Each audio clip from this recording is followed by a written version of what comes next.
Ayan guys, magandang araw po muli sa inyong lahat. Ayan, panibagong vlog naman po namin ni Gagay. Ayan, at katatapos lang po namin kumain ng tanghalian at ang ulam po namin ay isda na pinirito. Ayan guys, may napansin po ako sa mga comment doon po sa aso na iniligaw po namin ni Gagay kahapon. Yun po ay kaya po namin niligaw yung mga tuta at mga pinulot ni Kurahaw. Halos nasa 5 tuta po yun dahil meron naman po kami ditong malalaking aso na 2, tapos 5 tuta, tapos may 1 tuta pa po kami dito sa loob ng aming bahay, tapos may 2 pusa. Yung 5 tuta na yun po na kinuha po sa basurahan ni Kurahaw ay nangangalat po dyan sa labas. Nirereklamo na po kami sa sa purok leader po ng aming purok dito. Nirereklamo na po kami ng aming mga kapitbahay kasi baka daw po sila makagat ng mga tuta, lalo na po yung mga kabataan dito. Wala naman po akong ibang paglalagyan. Alam niyo naman po guys na ito po ay puro kapitbahay po ito. Bawat gilid po ay hindi po pwedeng mag-alaga po talaga ng maraming hayop. At doon naman po sa malaking bahay kung dadalhin ko naman po ay magbubutang po yun. Nakita nyo naman po yung mga hayop po doon halos tinataraga na ng kapitbahay. May bitak na po sa ulo yung pusa at binabanlian. Nakita nyo po yun, yung mga pusa doon sa kabilang bahay ay may mga palnot na po ng kasi binabanlian na.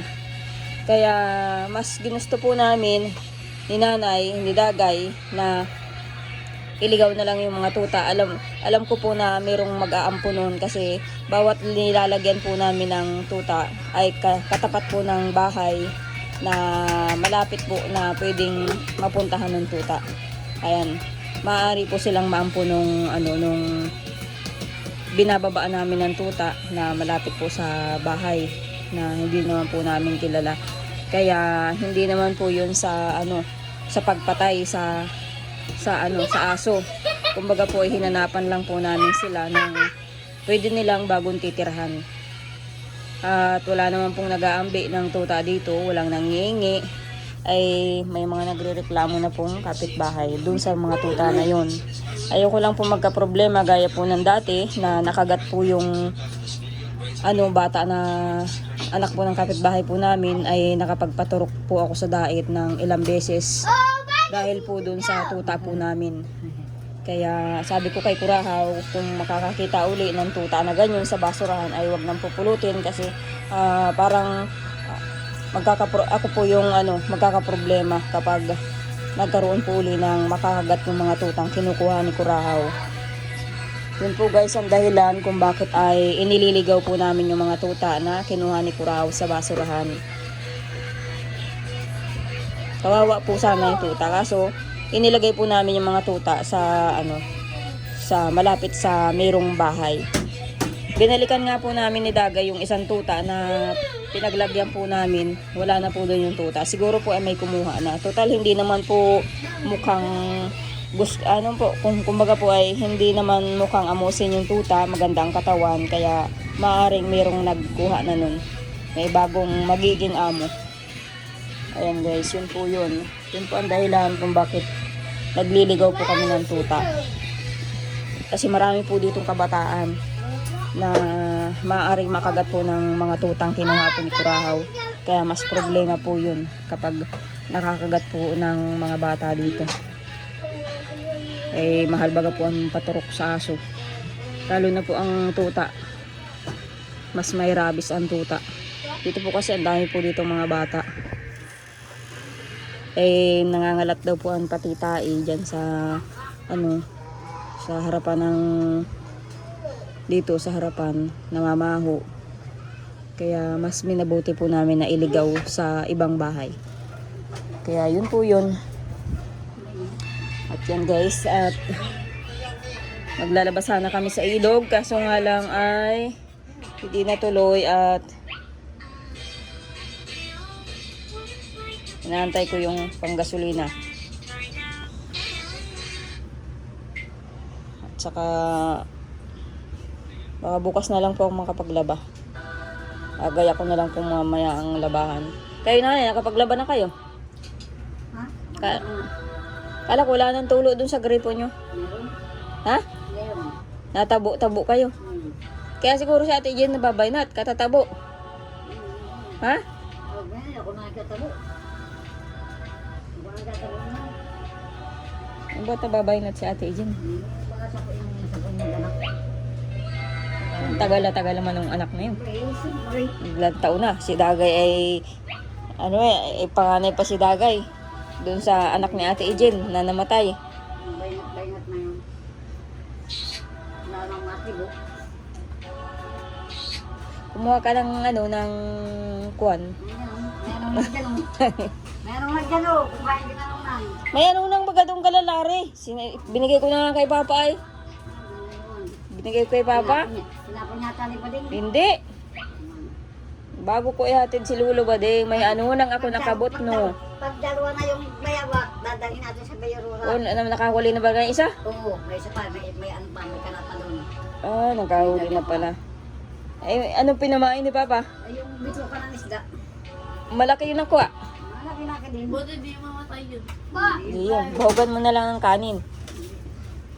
Lately. Ah, maliit lang. Sabi na malaki. Oo, ang tawag. Ay, walang langka. Ay, anong ulam nyo ngayon? Wala pa nga. Ulam, nabili. Nabili pa nga. Ano, hotdog sa ano, tindahan. Ano?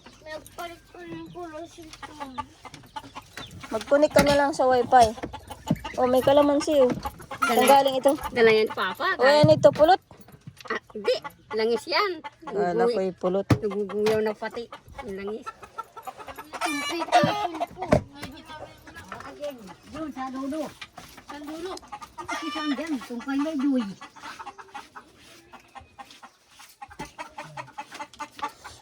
Naman mo daw sa dagay, mabiling ulam.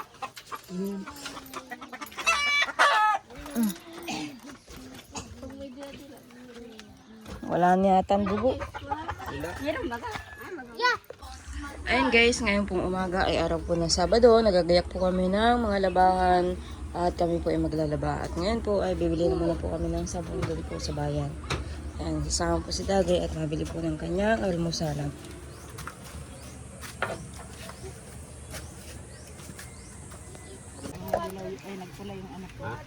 Ano mo, ate, anong kulay? Saan sabi, ano?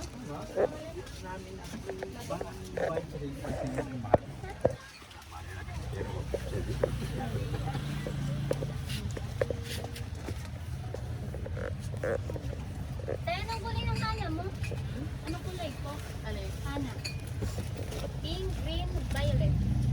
Saan magkano ko? Yes. 34. May wings na? Meron yun lang. Yun lang din na? May list na yan. Yun lang.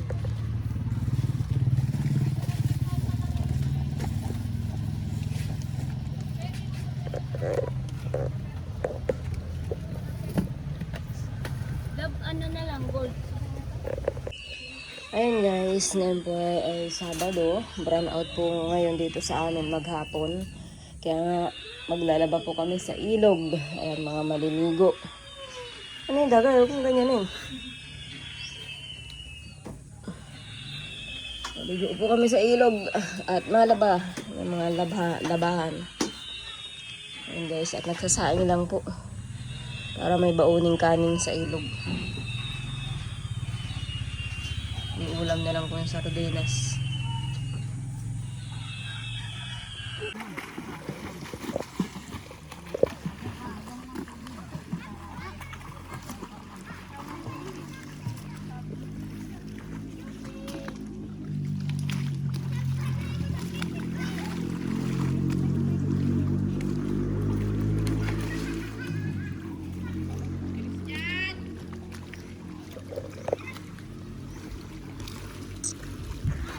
Ayan guys, at nandito na po kami sa ilog. Ayan, at maglalaba na po kami. Kasama namin si nanay. Sa tricycle na lang po sila kayong labahan at wala po sila rin nasa ulingan kaya hindi po nakapag-drive ng sidecar. Namasahin na lang po kami.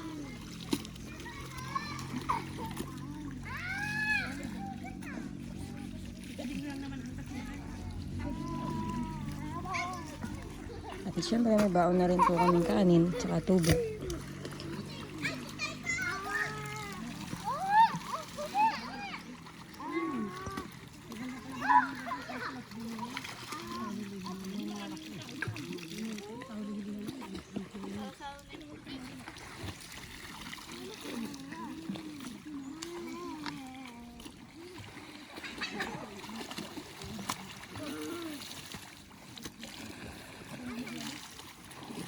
Kung ginising pala si Ryan, nagsama, o edi nalabahan yung mga labahan niya.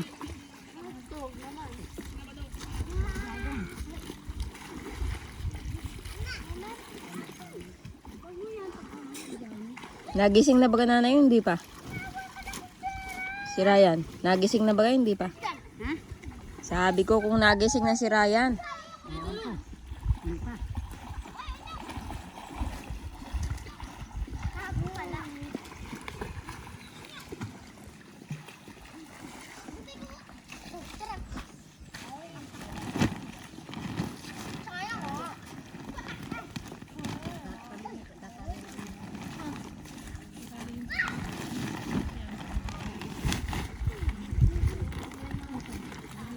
Ayan guys, at nag-almusal lang po ako ng pansit. Ayan, at tutulungan ko na po maglaba. Si Dagay po nag-almusal lang din po ng dito na nag-almusal. Katatapos lang po ni Dagay.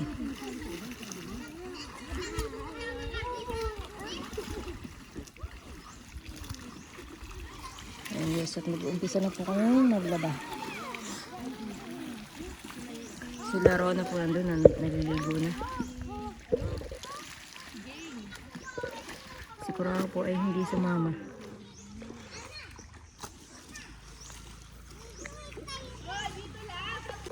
Ayan guys, laba-laba na po tayo. Ayan. Ito yung mga pamunas. At nagkukusot na po kami. Ni Nanay at si Dagay naman ang taga-Banlaw. Ha? Ito, babalo ni Jay. Lagi at lalagyan ng labon. Yung puligan.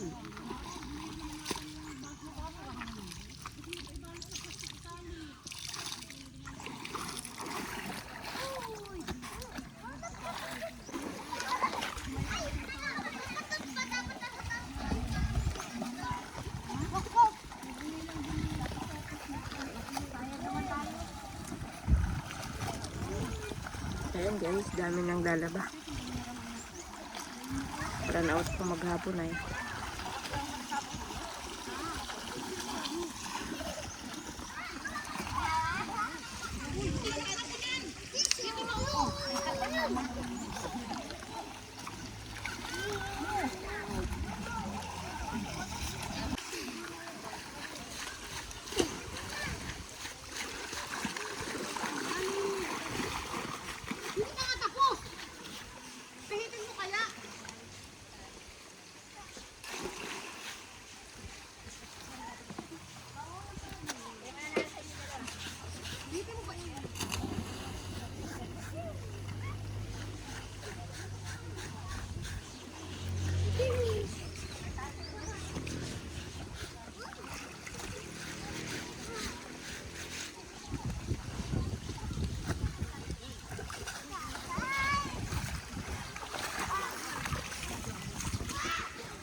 Ayan guys, so tapos na po kami maglaba. Naghahakot na po kami ng mga labahan.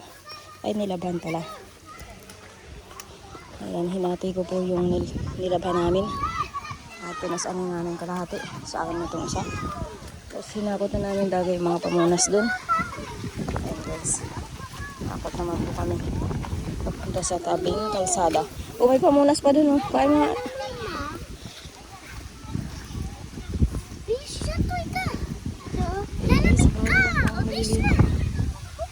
Labo na ang ilog. Labo na ang ilog. Sa bahay na lang maligo. Ano? Maano kayo? Mabis? Sige na. O, atang mo ito sa akin Dagay. Wala tayong panali. Ayun guys. Iintay na lang po namin yung tricycle na binayaran po namin. Kasi balikan ay. Kaso alas 2 pa po ang usapan na babalik siya. Kasi hindi naman po alam namin na matatapos kami ng alauna. Ay wala pang alauna, alas 12:30 pa lang oh. Alas 12:30. May tricycle sanang dumaan kaso nga lang po ay bayad na po yung tricycle na kausap po namin kanina, yung sinakyan.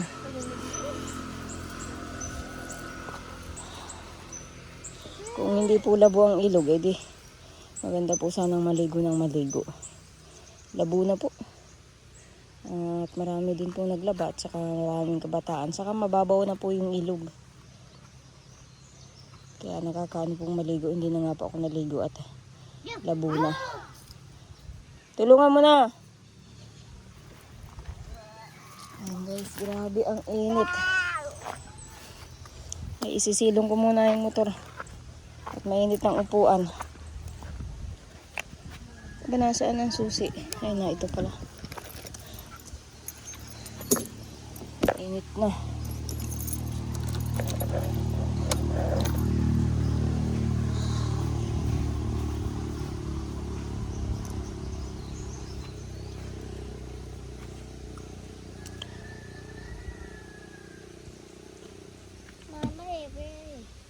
Mama, bilis!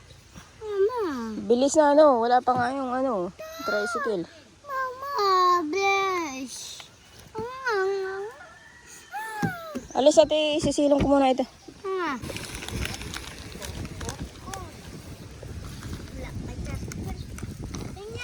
Ayan, antay-antay ng tricycle. Matapat to, Mama. O, siyempre, para hindi ka na pauli-uli, ang layo-layo ng tindahan. Extra.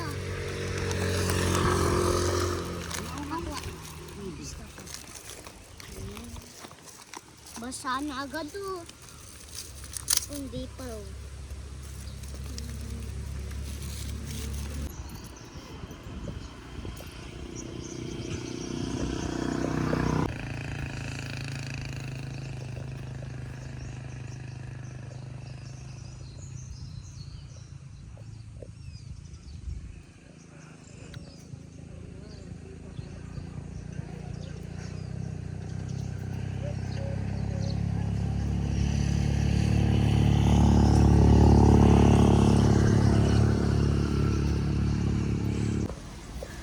Ayan guys, lapit na rin po mag alas 2 ng hapon. Dadating na din po ang sundo na tricycle. Kakahiya naman po doon sa tricycle ay kasi kausap na po namin kanina.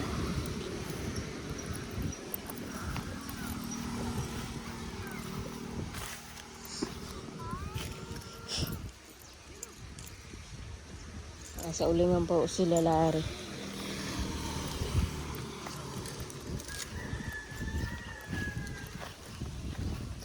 Nag-ano na sila papa nanay? Nag-gatong na? Mutol pa. Mutol pa? Sabi si Masaray. Lunis. Eh, bukas ay hindi siya putol. Mapahinga. Ito, yung itim-itim mo na. Oh. Ang itim-itim na. Paano po araw-araw naliligo sa dagat? Tapos, naligo naman sa ilog. Nakakaitim din magligo sa ilog. Lalo na kung kay babad na. Babad na sa tubig. Mamaya na ako makakapag-dryer. Pag may kuryente na, alas 4. Alas 4 po magkakakuryente. Maghapon po lang kuryente ay. Kaya mainit sa bahay, maigi dito oh. Mahangin. Tuyo na ang buhok, tuyo na rin ang damit.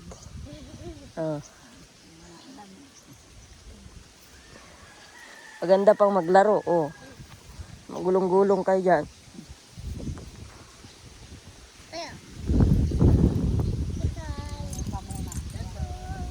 Wala pa, mga alas 2 na eh. Tulad tayo, bala ka dyan. Ayan guys, at nandito na po kami sa bahay. Ayan, at taga-kuryente na rin po. Dahil ngayon ay alas 4 na po mahigit. At dahil nga po napagod yung mga bata sa ilog. Ayan, nakatulog po yung dalawa oh. Nakatulog po yung dalawang bata hapon na. At ako naman po ay magsasampay na. Magdadryer na po ng mga nilaban. Si Dagay po ay naandun ng kala nanay tsaka si nanay. Nag-uwi na po sila. Ayan guys, at ako po ay magsasampay naman po ng mga damit. Ayan guys, ang pagsampay na po ako ng nilabhan. Ito po ay yung bag at saka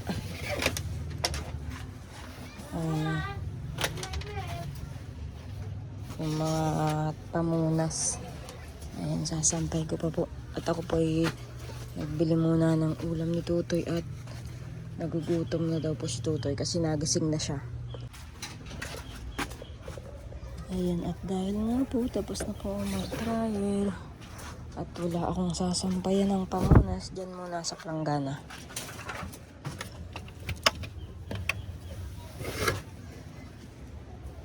Ayan guys, maraming salamat po ulit sa panonood po ninyo sa vlog ko ngayon. Hindi nga po ako nakapag-upload kahapon kasi kalananay po kami natulog. Ayan. Ayan guys, at tapos na po akong mag-dryer. At pinakakain ko na nga po si Tutay at nagugutom na. At si Ronalyn po ay tulog pa rin. Ayan guys, ayan si Ronalyn. Tulog pa rin po yung batang napagod sa ilog. Ayan guys, maraming salamat po ulit sa inyong lahat na panonood, sa mga viewers, sponsor, at higit sa lahat kay Lord. At nagpapasalamat po ako at hindi po kami pinababayaan. Ayan guys, update ko na lang po kayo sa susunod ko pong video.